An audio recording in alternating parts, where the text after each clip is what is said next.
Halo teman-teman semuanya, perkenalkan, nama saya Arif Nur Sidik, mahasiswa UIN Sunan Gunung Jati Bandung, jurusan Tasawuf Psikoterapi semester 2.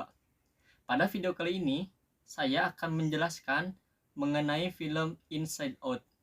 Film ini dirilis pada tahun 2015 di Amerika Serikat, yang disutradarai oleh PT Doctor. Film ini merupakan film animasi yang cocok untuk kita tonton, karena di dalamnya itu terdapat makna-makna yang dapat kita aplikasikan dalam kehidupan sehari-hari.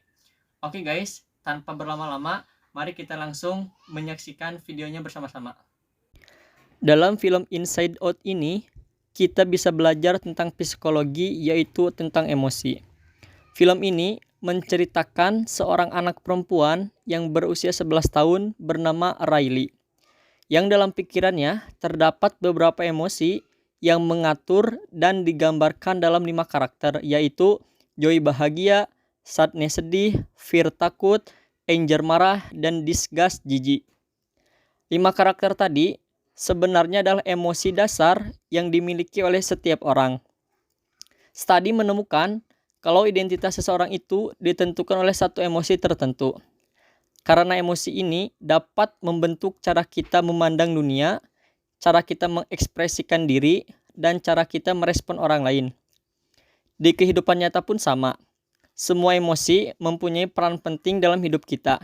Jadi, rasakan dan alami saja, dan sebisa mungkin jangan ditolak.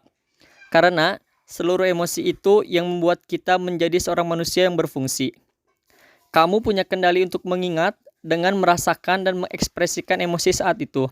Oleh karenanya, penting bagi kita untuk mengenal dan mengekspresikan emosi itu dengan catatan kamu harus bisa mengontrol emosi itu. Nah, sama halnya dengan film ini yang mengisahkan tentang seorang gadis berusia 11 tahun bernama Riley. 5 emosi yang ada di pikiran Riley digambarkan oleh karakter yang tadi telah disebutkan. Semua emosi ini tinggal di sebuah tempat di dalam pikiran Riley yang bernama headquarters, atau markas besar yang mengendalikan dan membimbing pikiran Riley dalam menjalani kehidupan sehari-hari. 5 emosi ini sudah bekerja di pikiran Riley sejak Riley masih bayi. Singkat cerita, saat Riley berusia 11 tahun, dia harus pindah bersama keluarganya menuju ke rumah baru di San Francisco, karena ayahnya saat itu pindah kerjaan. Namun, semenjak pindah ke rumah baru, semuanya berjalan tidak sesuai dengan yang Riley harapkan. Hal itu menyebabkan kelima emosi itu berebut untuk memegang kendali Riley.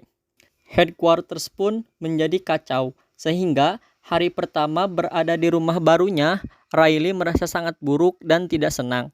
Keesokan harinya, kekhawatiran memenuhi pikiran Riley. Sadness tidak sengaja terhisap oleh memory tube menuju long-term memory Riley. Hilangnya joy dan sadness dari pikiran Riley mengakibatkan emosi Riley hanya dikendalikan oleh anger, fear, dan disgust, yang membuat kepribadian Riley yang awalnya ceria menjadi anak yang pemurung. Dia menjadi tidak terbuka kepada kedua orang tuanya. Akhirnya, Riley pun memutuskan untuk kabur dari rumah menuju ke Minnesota dan membohongi orang tuanya hingga mencuri kartu kredit ibunya. Pada akhirnya, Joy dan Sadness berhasil kembali ke headquarters. Riley pun akhirnya memutuskan untuk pulang ke rumah dan membatalkan rencananya untuk kabur.